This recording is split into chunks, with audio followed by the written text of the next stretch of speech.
جب سرور کائنات رحمت عالم صلی اللہ علیہ وسلم کی عمر مبارک تقریباً 24 سال ہوتی ہے تو آپ کی امانت، دیانتداری، آپ کی صداقت، سچائی کے چرچے جو ہیں وہ پورے مکے میں پھیل جاتے ہیں۔ انہی تذکروں کو جب حضرت خدیجہ رضی اللہ تعالی عنہ نے سنا تو آپ نے نبی مکرم صلی اللہ علیہ وسلم کو ایک پیغام بھیجا کہ آپ میرے مال تجارت کو لے کے جائیں تو مجھے اپنی خدمات دیں تو میں اس کے صلے میں آپ کو معاوضہ دوں گی۔ آپ صلی اللہ علیہ وسلم نے قبول فرمایا۔ یعنی حضرت خدیجہ رضی اللہ تعالیٰ عنہ بڑی مالدار خاتون تھی۔ وہ مختلف مال تجارت جو ہے وہ قافلے کی شکل میں دوسرے ملکوں میں بھیجتی تھی، خود تو نہیں جاتی تھی، تو وہ ساتھ اپنے ملازم وغیرہ بھیجتی تھی۔ تو اس سلسلے میں انہوں نے نبی صلی اللہ علیہ وسلم کو پیشکش کی تھی۔ حضرت خدیجہ رضی اللہ تعالیٰ عنہ بڑی شریف، امیر اور بڑی مشہور شخصیت تھی۔ آپ کے والد کا نام خویلد تھا۔ آپ کی عمر 40 سال تھی، اس وقت تقریباً 39 سال تھی۔ تو آپ بیوہ تھی۔ آپ نے 2 نکاح کیے تھے۔ پہلا نکاح جو ہے وہ آپ نے کیا تھا ابو حالہ بن زرارہ تمیمی سے۔ اس سے آپ کے 2 بچے پیدا ہوئے، لیکن وہ انتقال کر گئے، شوہر فوت ہو گیا۔ اس کے بعد آپ نے دوسری دفعہ نکاح کیا عتیق نامی شخص سے، اس سے بھی 2 بچے پیدا ہوئے اور وہ بھی فوت ہو گئے۔ اس کے بعد آپ نے نکاح کا ارادہ ترک کر دیا کہ اب 4 بچے ہیں اور میری عمر بھی کافی ہو گئی ہے تو اب میں نکاح نہیں کروں گی۔ حالانکہ عرب کے جو مشہور سردار امیر ترین تھے انہوں نے نکاح کے پیغام بھیجے، لیکن آپ نے ٹھکرا دیا۔ انہوں نے کہا کہ میں نے اس ارادہ ترک کر دیا۔ آپ کے پہلے شوہر سے 2 لڑکے تھے، ان میں سے ایک کا نام ابو حالہ بن حالہ تھا اور دوسرے کا نام جو ہے وہ کچھ اور تھا۔ دوسرے جو شوہر سے عتیق سے بچے تھے ان میں سے ایک کا نام عبداللہ بن عتیق تھا اور جو دوسری بچی تھی ایک جن کا نام فاطمہ بنت عتیق تھا۔ حضور صلی اللہ علیہ وسلم جب آپ کا تجارت کا مال لے کر گئے، شام کی طرف یہ سفر تھا، تو ایک میسرہ نامی غلام تھا حضرت خدیجہ کا، انہوں نے ساتھ بھیجا اسے۔ وہ ان کا خاص بندہ تھا جو سارا دھیان رکھتا تھا کہ یہ آ کے بتاتا تھا سارا حال۔ نبی صلی اللہ علیہ وسلم کے ادھر اس نے بہت سارے ایسے کچھ چیزیں دیکھیں کہ جو غیر معمولی تھی۔ یعنی حضور صلی اللہ علیہ وسلم جاتے تو ان کے اوپر سایہ ہوتا، یعنی 2 فرشتے جو ہیں وہ اپنے پروں کا سایہ کرتے تھے آپ کو دھوپ سے بچانے کے لیے۔ وہ شاید انہیں تو نظر نہیں آتے تھے، بہرحال سایہ نظر آتا تھا۔ جب آپ شام پہنچے تو وہاں ایک یہودی راہب تھا، عالم تھا، جس کا نام تھا نستورہ۔ نستورہ نے آپ کو نبوت کی نشانیوں سے پہچان لیا، چونکہ عیسائیوں اور یہودیوں کی کتابوں میں نبی صلی اللہ علیہ وسلم کی نشانیاں بیان ہوئی تھیں، تو جو ان کے پڑھے لکھے اور سمجھدار لوگ تھے وہ جانتے تھے، تو اسی لیے اس نے پہچان لیا اور ایک درخت کے نیچے آپ نے پڑاؤ ڈالا شام جا کر۔ وہ آپ صلی اللہ علیہ وسلم کے پاس آیا، اس نے آپ کی بڑی عقیدت و احترام عزت سے پیش آیا، اور میسرہ کو جو غلام تھا اس کو انہوں نے کہا کہ یہ نبی ہیں، تو ان کا تم نے بڑا خیال رکھنا ہے اور ان کا ادب و احترام کرو، ان کی خدمت کر لو، اور اگر انہوں نے جب نبوت کا دعویٰ کیا تو اگر میں زندہ ہوا تو میں ضرور ان کے غلاموں میں شامل ہو جاؤں گا۔ اور حضور صلی اللہ علیہ وسلم سے بھی اس نے اظہار کر دیا۔ وہاں پر تجارت ہوئی، آپ نے بڑا نفع کمایا، بڑی اچھے طریقے سے لوگوں کو ملے، اور جو ایک فن ہوتا ہے ہر کام کا، تجارت کا جو فن ہے اس کو آپ نے استعمال کرتے ہوئے، اس سے پہلے بھی آپ اپنے رشتہ داروں کے ساتھ کبھی کبھار قافلے کے ساتھ چلے جاتے تھے، تو آپ کو کچھ تجربہ ہو چکا تھا۔ تو جب قافلہ واپس آیا تو حضرت خدیجہ اپنے مکان کے بالا خانے سے انتظار کر رہی تھی اور دیکھ رہی تھی کہ قافلہ آ رہا ہے۔ انہوں نے بھی دیکھا کہ نبی صلی اللہ علیہ وسلم کے سر کے اوپر جو ہے وہ 2 فرشتوں نے پروں سے سایہ کیا ہوا تھا۔ وہ بھی اس سے دیکھ کر بڑا متاثر ہوئی۔ ان کے دل میں شادی کی خواہش تو انہوں نے ارادہ چھوڑ دیا ہوا تھا، لیکن آپ کے کمالات، آپ کی شخصیت کو دیکھ کے تو ان کو آپ سے عقیدت و محبت پیدا ہوئی۔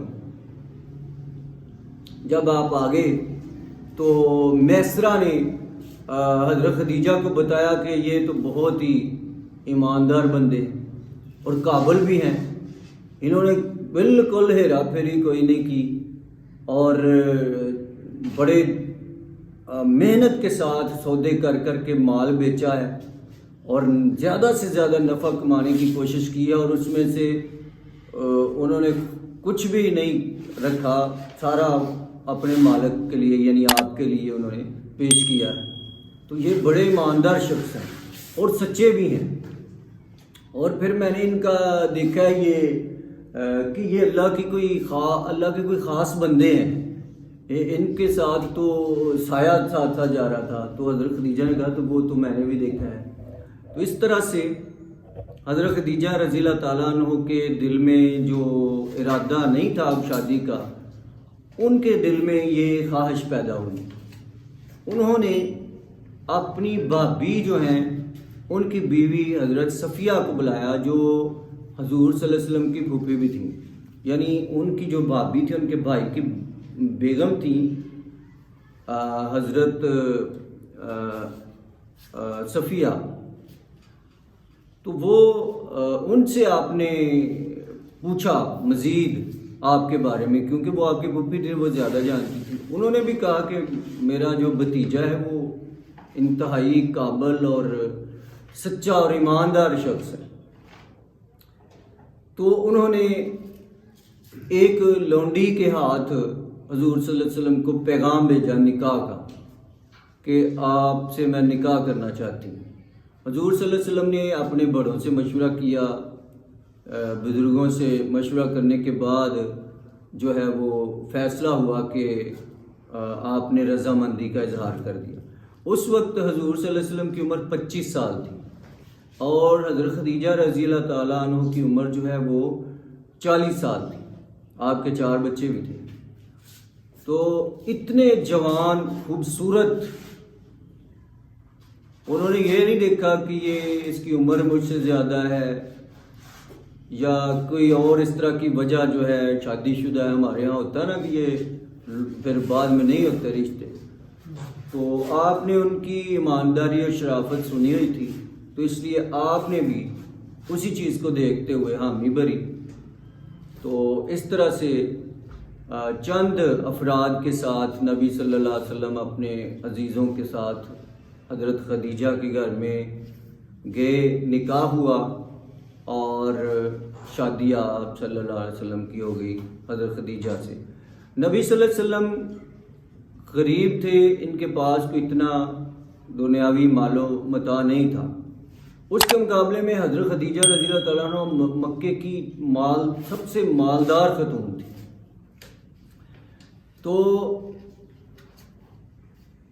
انہوں نے کبھی بھی یہ نہیں کہا کہ یہ سارا مال و دولت تو میرا ہے.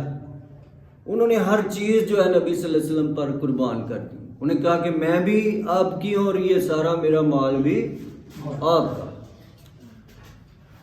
تو اور ساری زندگی آپ نے نبی صلی اللہ علیہ وسلم کی خدمت کی اور تابع داری سے گزاری. نبی صلی اللہ علیہ وسلم نے بھی اپنی وفا کا ثبوت دیا اور 25 سال تک آپ صلی اللہ علیہ وسلم نے کوئی اور شادی نہیں کی. یعنی جب تک حضرت خدیجہ زندہ رہی ہیں نبی صلی اللہ علیہ وسلم نے آگے شادی کوئی نہیں کی. حالانکہ عربوں میں رواج تھا کہ وہ بہت زیادہ شادیاں کرنے کے وہ اس کا رواج تھا. تو آپ کی وفات جو ہے وہ 10 نبوی میں ہوتی ہے. اس کے بعد آپ کی شادیاں باقی ملتی ہیں. آپ صلی اللہ علیہ وسلم کی ساری اولاد حضرت خدیجہ سے ہے سوائے ایک بیٹے وہ حضرت رقیہ سے تھا. تو باقی ساری اولاد نبی صلی اللہ علیہ وسلم کی جو ہے وہ حضرت خدیجہ سے ہے. آپ صلی اللہ علیہ وسلم کی 4 بیٹیاں حضرت زینب، رقیہ، ام کلثوم اور حضرت فاطمہ الزہرا تھی. آپ صلی اللہ علیہ وسلم کے بیٹوں کی تعداد کے بارے میں اختلاف پایا جاتا ہے. مورخین کے ہاں مختلف آراء ملتی ہیں. کوئی کہتا ہے کہ 3 بیٹے تھے، کوئی 5 اور کوئی 7 بھی کہتا ہے. لیکن اکثر جو سمجھا جاتا ہے وہ آپ صلی اللہ علیہ وسلم کے 3 بیٹے تھے. جو اکثر مورخین یا محدث مانتے ہیں وہ 3 بیٹے تھے، جن میں سے سب سے بڑے بیٹے قاسم رضی اللہ عنہ، اس کے بعد عبداللہ اور اس کے بعد ابراہیم نام تھا. یہ تینوں بیٹے آپ کے لڑکپن میں بچپن میں وفات پا گئے تھے، کیونکہ اللہ کو یہی منظور تھا کہ میرے نبی کا نام جو ہے وہ سب سے اونچا رہے اور قیامت تک رہے. تو شاید اللہ نے یہ گوارا نہیں کیا کہ کوئی پیچھے ان کا جو ہے وہ نام، یعنی ساری امت کے لیے نام تو نبی صلی اللہ علیہ وسلم کا سب سے اونچا ہی ہے نا، سب سے زیادہ تذکرہ نبی صلی اللہ علیہ وسلم کا ہی ہے. تو اگر ان کا کوئی بیٹا ہوتا تو شاید وہ پھر اس طرح سے، اللہ جانتا ہے اس کی حکمت کیا ہے. بہرحال نبی صلی اللہ علیہ وسلم نے ان کی صدمے، ان کی وفات کے صدمے جو ہیں وہ اپنی زندگی میں سہے. اور آپ صلی اللہ علیہ وسلم کی بیٹیاں بھی آپ کی زندگی میں فوت ہوئیں اور آپ کے بیٹے بھی آپ کی زندگی میں فوت ہوئے. تو آپ صلی اللہ علیہ وسلم نے بہت اصلاح سے صدمے اٹھائے اور یہ تانا بھی دیا ابو لہب نے کہ نعوذ باللہ آپ تو بے نام و نشان ہے، جیسے ہمارے ادھر کہتے ہیں اتر کہتے ہیں. تو نبی صلی اللہ علیہ وسلم کو بہت دکھ ہوا. تو اللہ تعالیٰ نے پوری جو پھر آیت پوری صورت نازل فرمائی مختصر سی، انا آتینا کل کوثر، کہ تجھے سب سے زیادہ جو ہے وہ خزانے دیے گئے ہیں. تجھے یہ بیٹے کا اولاد، نرینہ اولاد کا نہ ہونا پریشان نہ کرے. ساری امت تیری اولاد ہے اور اولاد والوں کا نام نہ رہے گا لیکن تیرا نام زندہ رہے گا اور ہر روز لیا جائے گا اور ہر آنے والے دن کے بعد وہ نام بڑھتا ہی جائے گا، تیرے تذکرے بڑھتے ہی جائیں گے. اللہ تعالیٰ نے اس میں تسلی دی حضور اکرم صلی اللہ علیہ وسلم کو.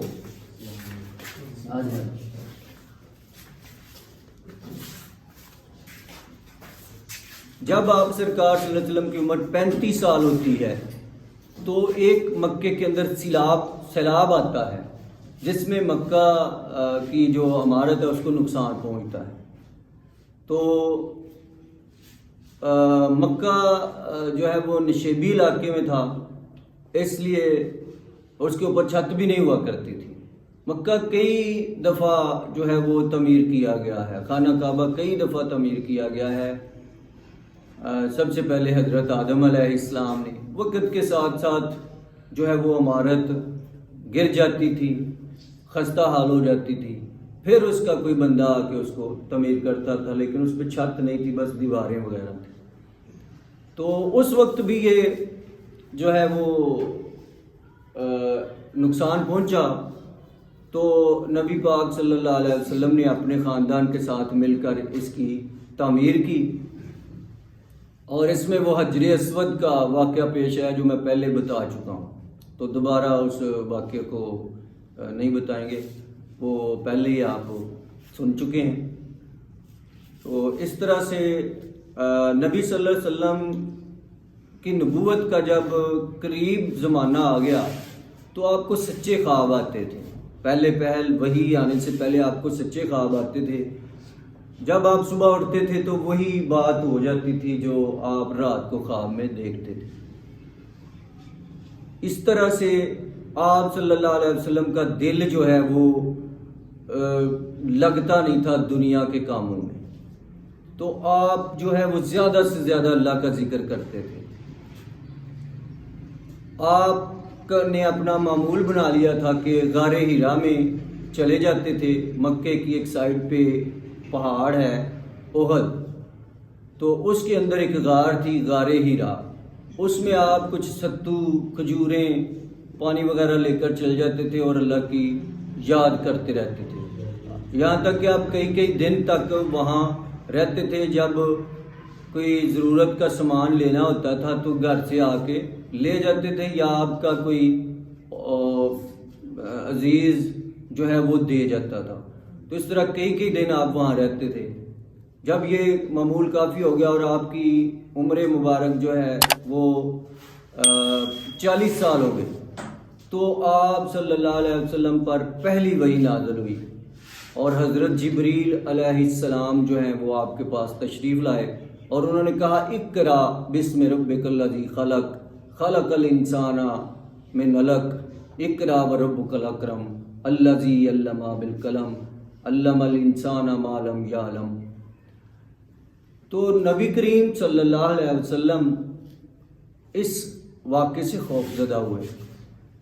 یہ ایک فطری عمل ہے کہ ایک بہت ہی زبردست قسم کی جو شخصیت ہے، جو پہلے نظر کسی کو بھی نہ آتی ہو، بہت بھاری جسم والی، وہ آپ کو دکھائی دی. زمین و آسمان کے اندر آپ نے جبریل کو دیکھا کہ پورے علاقے کو اس نے گھیرا ہوا ہے، مشرق سے مغرب تک آپ کے پر پھیلے ہوئے.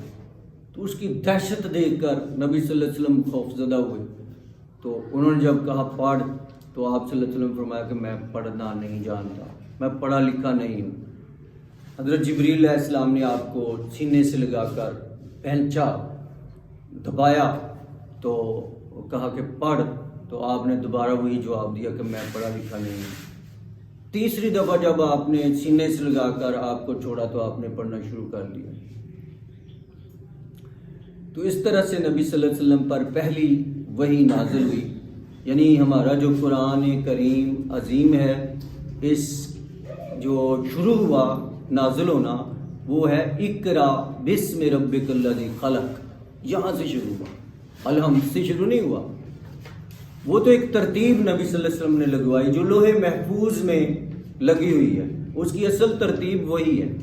لیکن جو نازل ہوا اس ترتیب کے لحاظ سے سب سے پہلے یہ والی آیتیں نازل ہوئیں، اقرا بسم ربک الذی خلق. تو نبی کریم صلی اللہ علیہ وسلم اس واقعے کے بعد بڑے خوفزدہ ہوئے اور آپ نے گھر آ گئے کانپتے ہوئے، اور ایک چارپائی پر لیٹ کر آپ نے اوپر کمبل اوڑھ لیا اور آپ کو بخار ہو گیا.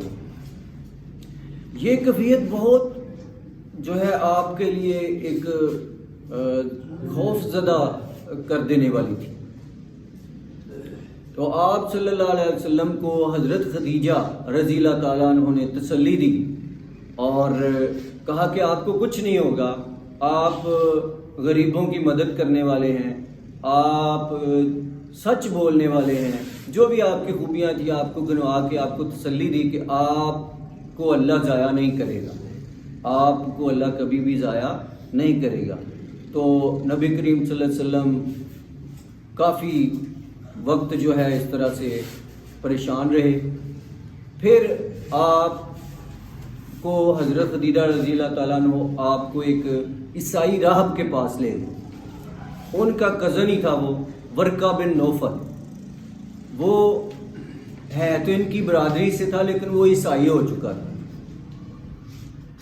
وہ بت پرستی سے بیزار تھا, اس کو اچھا نہیں سمجھتا تھا, اس لیے وہ عیسائی ہو چکا تھا. اس نے عیسائیت قبول کر لی تھی. راہب تھا, عالم بن گیا ہوا تھا. اس نے بھی کتابوں میں حضور صلی اللہ علیہ وسلم کی نشانیاں جو ہیں وہ پڑھی تھی. تو اس طرح سے جو ہے وہ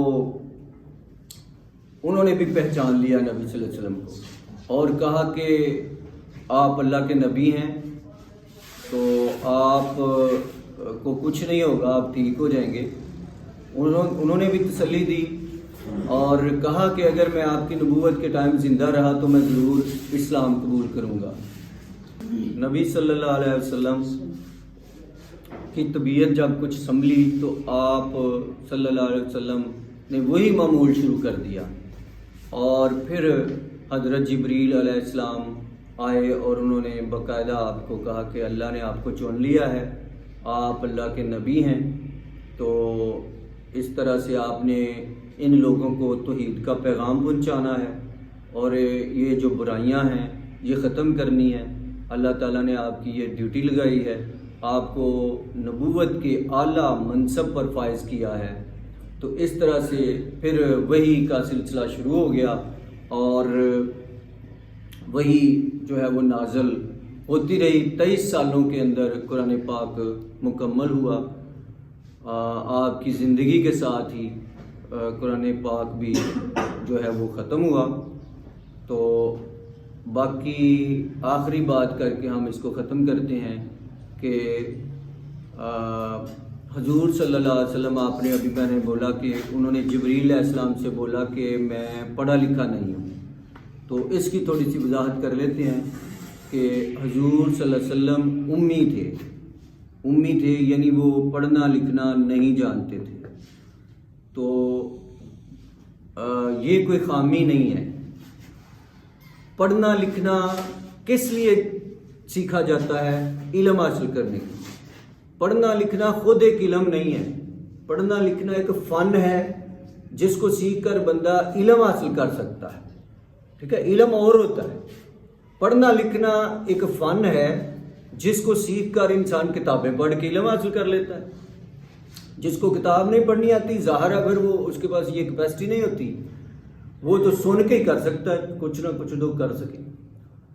تو اللہ تعالیٰ نے نبی صلی اللہ علیہ وسلم کو پڑھا لکھا منتخب نہیں کیا, یعنی کوئی بھی ان کا استاد بننے کے لائق نہیں سمجھا. اگر آپ کو کوئی پڑھاتا لکھاتا تو کوئی استاد ہوتا نا. نبی صلی اللہ علیہ وسلم کا استاد کوئی نہیں ہے, ڈائریکٹ اللہ نے خود ان کو علم دیا ہے. کتابوں سے آپ نے علم حاصل نہیں کیا, آپ کو حضرت جبریل علیہ السلام کے ذریعے اللہ تعالیٰ نے پڑھایا ہے. اور بعض اوقات نبی صلی اللہ علیہ وسلم کچھ پریشان ہوتے تھے کہ مجھے بھول نہ جائے, یعنی آیت لے کے آئے ہیں, کچھ آیتیں لے کے آئے ہیں جبریل علیہ السلام, انہوں نے تلاوت کی ہیں. نبی صلی اللہ علیہ وسلم دل میں ان کے پڑھتے رہتے تھے کہ جب تک میں لکھوا نہ لوں کہیں مجھے بھول نہ جائے. تو اللہ تعالیٰ نے کہا کہ تمہیں نہیں بھولیں گی, آپ پریشان نہ ہوں, آپ جب تک آپ حفظ ہی رہے گا آپ کو. تو یہ اللہ کی دین ہے جس کو وہ دیتا ہے. تو کبھی بھی پھر آپ کو پریشانی نہیں ہوئی. اور آپ پر جب نازل ہوتا تھا قرآن تو آپ جو پڑھے لکھے لوگ تھے, جو لکھنا پڑھنا جانتے تھے, ان کو آپ صلی اللہ علیہ وسلم لکھا دیتے تھے کہ یہ نوٹ کر لو. اور پھر وہ کاتب جو ہے وہ پڑھ کے سناتا تھا اور آپ اصلاح کرتے تھے, ہاں ٹھیک ہے. اگر کہیں غلطی ہوتی تو آپ اس کو درست کرواتے. اس لیے قرآن عظیم جو ہے یہ اللہ کا کلام ہے اور اس کو نبی صلی اللہ علیہ وسلم نے اپنی نگرانی میں جو ہے صحیح لکھوایا ہے. اور اللہ کا اس میں دعویٰ ہے کہ اس میں کوئی بھی کمی بیشی قیامت تک نہیں ہو سکتی. تو اس لحاظ سے یہ وضاحت کرنا مقصود تھی کہ یہ کوئی عیب نہیں ہے, یہ کوئی خامی نہیں ہے. علم بغیر پڑھے سے بھی مل جاتا ہے. تو لیکن عام بندے کو تو نہیں نہ ملتا. عام بندہ جو ہے وہ تو پڑھ لکھ کے کتاب پڑھے گا نا. وہ ایک ان کا خاص ایک انعام تھا کہ اللہ تعالیٰ ان کو جو ہے وہ جبریل کے ذریعے بتاتے تھے, کتاب کے ذریعے نہیں پڑھتے. آپ پچھلے جتنے انبیاء گزرے ہیں ان کو کتاب ملتی, وہ پڑھے لکھے ہوتے تھے, تو ان کو ایک کتاب آسمان سے آتی تھی, فرشتہ لے کر وہ دے کے چلا جاتا, ساری کی ساری اکٹھی. لیکن نبی صلی اللہ علیہ وسلم کا سلسلہ جو ہے یہ ڈیفرنٹ رہا ہے کہ تھوڑا تھوڑا جو ہے وہ آپ کے اوپر قرآن نازل ہوتا رہا اور آپ کو زبانی یاد ہوتا رہا ہے, آپ آگے اس کو لکھواتے رہے ہیں. اس کے علاوہ بھی بہت سارے علوم یا غیب جو آپ صلی اللہ علیہ وسلم کو ضرورت ہوتی تو اللہ تعالیٰ اس وقت آپ کو جیسے نبی کریم صلی اللہ علیہ وسلم جب معراج شریف پہ گئے تو آ کر انہوں نے کہا کہ میں آسمانوں کی سیر کر کے ہوں, میں نے دوزخ دیکھی ہے, میں نے جنت دیکھی ہے. تو کافروں نے مذاق اڑانا شروع کر دیا کہ یہ راتوں رات اتنی دور جا کے تو واپس بھی آ گیا. تو یار ہنسی مذاق کرنے لگے. تو ابو جہل کو پتہ چلا, وہ بڑا ہر وقت کان لگائے رکھتا ہے کوئی بات ملے ان کی. تو وہ بات ملی اسے تو وہ بڑا خوش ہوا کہ اب اس کو میں جھٹلاؤں گا, اب لوگوں سے اس کا مذاق بنواؤں گا. اس نے لوگوں سے کہا تو لوگوں نے کہا نہیں یہ تو نہیں ہو سکتا. وہ حضرت ابو بکر صدیق کے پاس گیا, انہوں کو بولا کہ یہ کوئی بندہ اگر ایسے کہے تو ہو سکتا ہے. آپ نے کہا نہیں ہو سکتا. تو اس نے کہا پر تیرا دوست ہی کہہ رہا ہے. انہوں نے کہا ہے ہاں جی انہوں نے کہا ہے. آپ نے کہا پھر سچ ہے. اس کو کیا پتا تھا کہ یہ ایک خاص ہوتا ہے, انہیں تو پتا تھا نبی کی ڈور تار جو ہے کہاں جڑی ہوئی ہے, تو وہ تو کچھ بھی کر سکتا ہے. تو انہوں نے کہا پھر سچ ہے. وہ کہنے لگا عجیب بات ہے, کوئی کرے تو کہتے ہو نہیں, تو وہ کرے تو تیرا دوست ہے اس لیے. انہوں نے کہا نہیں, یہ تیری جو ذہن ہے نا گندا, اس کو نہیں سمجھ آنی. لیکن نبی صلی اللہ علیہ وسلم جو چاہیں اگر اللہ ان کو جو توفیق دے تو وہ کر سکتے ہیں, اور وہ سچے ہیں. انہوں نے اگر کہا ہے تو سچ کہا ہے. تو اس طرح سے یہ ایک ثبوت ہے, امی ہونا عیب نہیں ہے, یہ ایک ثبوت ہے کہ کافروں کے منہ بند کرنے کے لیے جب وہ کوئی باتیں بتاتے تو یہ نہیں کہہ سکتے تھے کہ اس نے کتابیں پڑھ لی. ٹھیک ہے نا, وہ یہ نہیں کہتے تھے کہ اس نے کتابیں پڑھ لی ہیں, کیونکہ کتاب پڑھنا تو آپ کو آتی نہیں تھی. تو یہ ایک ثبوت تھا ان کی سچائی کا کہ یہ خود سے کچھ نہیں کہتے, جو اللہ کی طرف سے حکم آتا ہے وہ کہتے ہیں.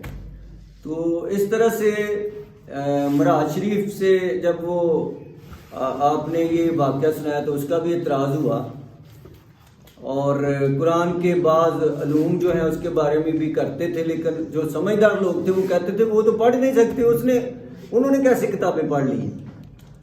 تو اس طرح سے کافروں نے کہا اچھا تو ہو کیا ہے. آپ نے کہا ہاں. انہوں نے کہا چل ادھر سے کہاں گئے تھے. انہوں نے کہا میں مسجد اقصیٰ گیا تھا, مکے سے کافی دور ہے مسجد اقصیٰ, تو پھر وہاں سے میں آسمانوں پہ گیا تھا. انہوں نے کہا چلو مسجد اقصیٰ کے ستون بتاؤ کتنے ہیں, تھم, مسجد اقصیٰ کے تھم بتاؤ.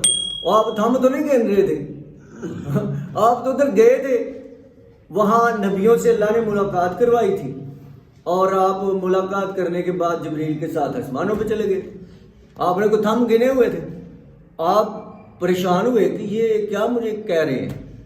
تو جبریل علیہ السلام آ گئے, تو انہوں نے کہا کہ پریشانی کی کوئی ضرورت ہی نہیں ہے, آپ نے ساری مسجد اقصیٰ ہی سامنے کر دی کہ یہ گن کے بتا دو ہی نہیں. تو آپ نے گن کے تو بتا دیا اتنے. تو یہ اللہ کی مدد ہوتی ہے اپنے نیک بندوں کے ساتھ, اور خاص انبیاء کے ساتھ. وہ کسی بھی میدان میں اللہ کا نمائندہ ہوتا ہے, اس کی کنڈ تو نہیں لگنے دیتے, کسی بھی میدان میں نہیں لگنے دیتے. تو اس طرح سے اللہ نے آج کل نہیں ہم دیکھتے کہ جو عمران خان تقریر تو شوکت خان ہسپتال میں کر رہا ہے, ٹھیک ہے, لیکن ہم اپنے گھر میں بیٹھ کے دیکھ رہے ہیں. تو ہم بتا سکتے ہیں اس نے کون سے کپڑے پہنے ہوئے ہیں, کیا رنگ کے پہنے ہوئے ہیں. تو اسی طرح سے جب آپ کے سامنے کی گئی تو آپ نے بھی بتا دیا. تو یہ ایک آپ صلی اللہ علیہ وسلم کا معجزہ ہے کہ امی ہونے کے باوجود سب سے بڑے عالم آپ ہیں.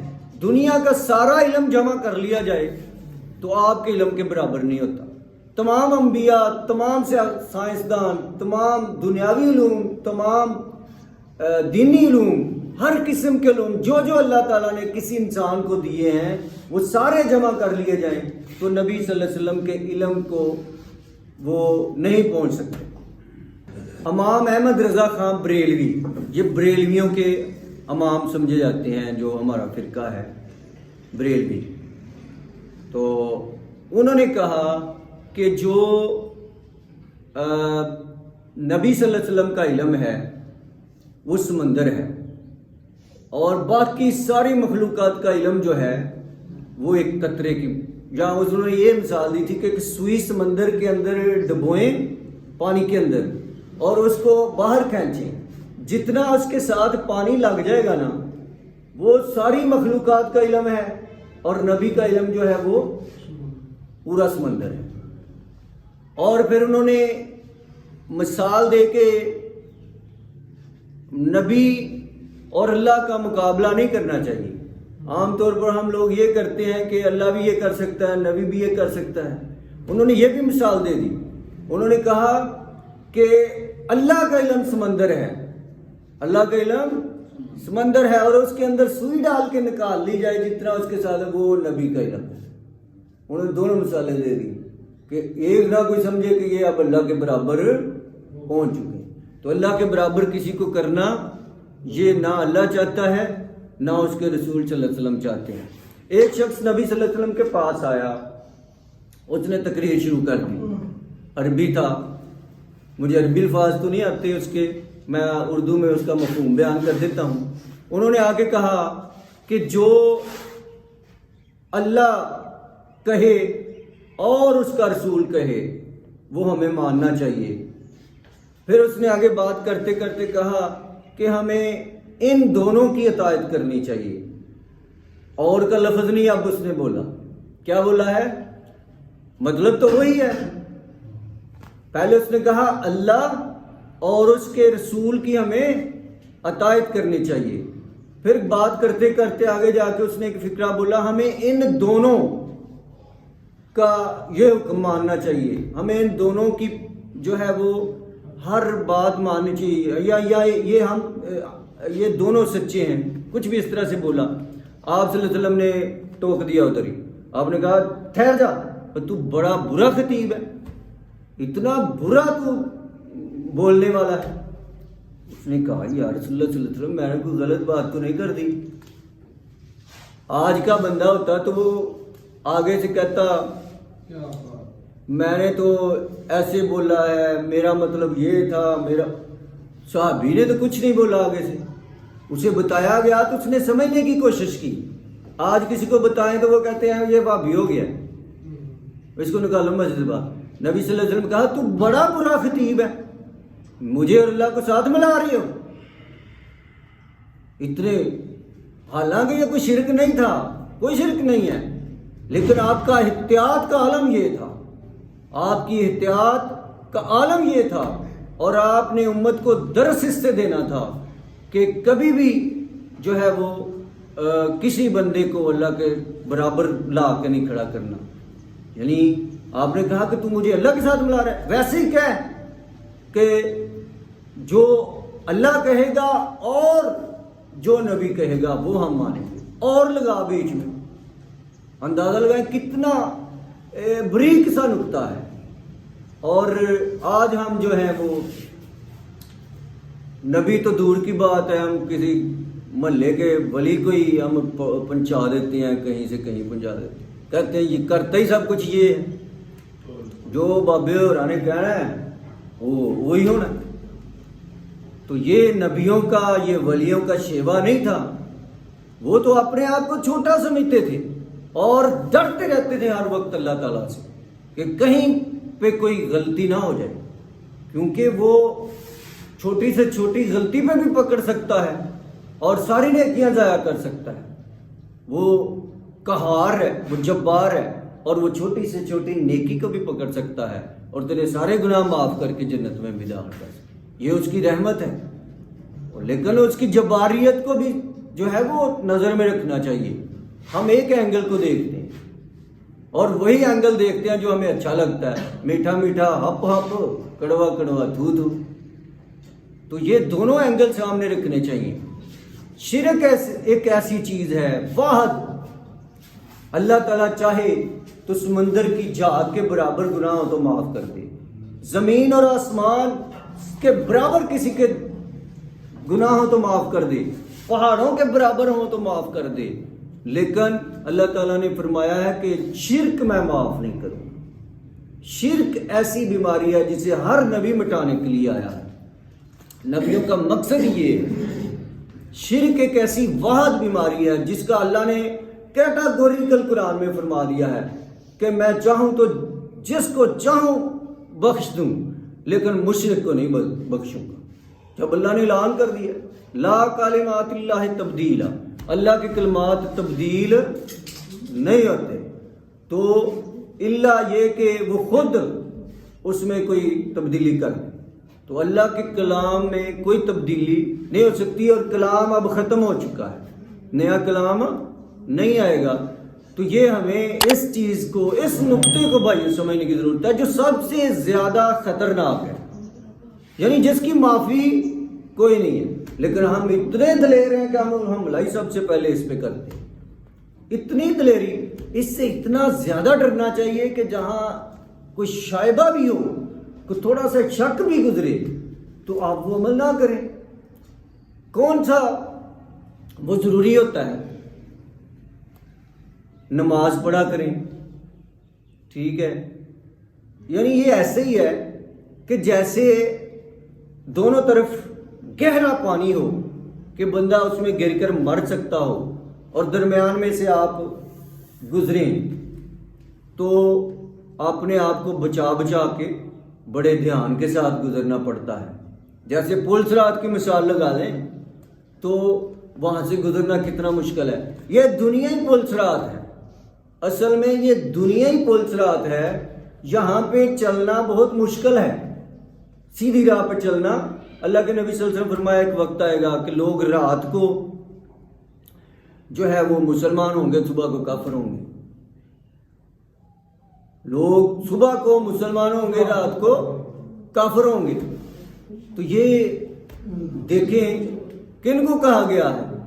آج دیکھ لیں ہمارے ہاں کہ کتنی شیطانیت ہے, ہر طرف شیطان نے جھکڑا ہوا ہے انسان کو, اور اس کے پاس تھوڑا سا بھی ٹائم نہیں ہے کہ وہ چند منٹ نکال کے نماز پڑھ لے.